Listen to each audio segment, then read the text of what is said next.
Hi friends, మేమైతే వాళ్ళు chicken curry అయితే చేస్తున్నాం. ఫస్ట్ ఉల్లిపాయలు, పచ్చిమిరకాయలు వేసుకొని వేపుకోవాలి. తర్వాత టమాటా కూడా వేసుకోవాలి.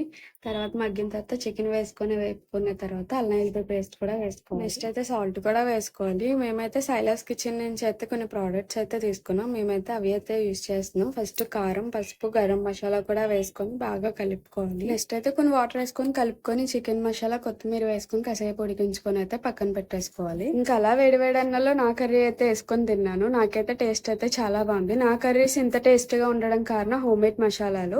మేమైతే సైలాస్ కిచెన్ నుంచి అయితే ప్రోడక్ట్స్ కొన్ని రోజుల నుంచి అయితే యూజ్ చేస్తున్నాం. మేమైతే ఏమేమి తీసుకున్నామో చూపిస్తాను, చూసేయండి. మసాలా, పసుపు, మార్చిన కారం, ప్రీమియం చిల్లీ పౌడర్ అయితే తీసుకున్నాం. మేమైతే veg and non veg combo కూడా తీసుకున్నాం, చూపిస్తాను. ఇదైతే నాన్ వెజ్ బిర్యానీ. ఇది egg masala, fish fry masala,